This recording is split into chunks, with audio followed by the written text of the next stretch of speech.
mega love shout out mga lalabs. Ayan. Magluluto-lutuan na naman ang insinyo. And dahil di off, ayan, nag-create po ako ng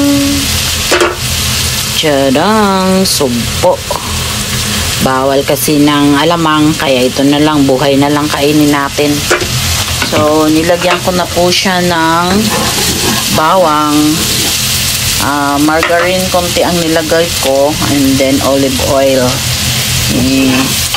Pinuntian lang para hindi maalat. So, isang buong onion, white onion.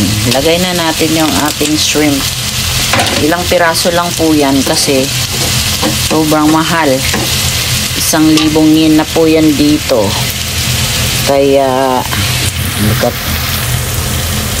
yan, para sa akin lang naman to eh. Kung may matira sa asawa ko, swerte niya.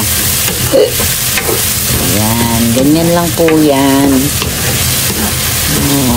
Isa kakain sa labas, magluluto na lang.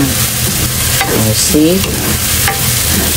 Ang aking margarine, olive oil, saute, shrimp. Yan. So, timplahan naman natin. Lagyan ko ng kaunting tuyo. Sandali lang. Tapos, lalagyan natin ng dilaw. Lagyan natin ng paminta. Hindi ko maaabot yung paminta. Wait lang po. Ayan, completos ricados. Huwag lang natin siya masyadong tagalan kasi ang shrimp naman madali lang maluto eh. Ayan, hirap naman kasi ano, kaliwa kanan yung kamay.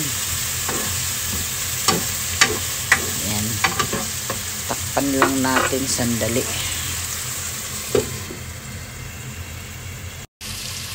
Ayan, okay na siya. Lagyan lang natin ang powder ground. Kunting. Tapos nadamihan ano. Meron na ba? Marami na yun.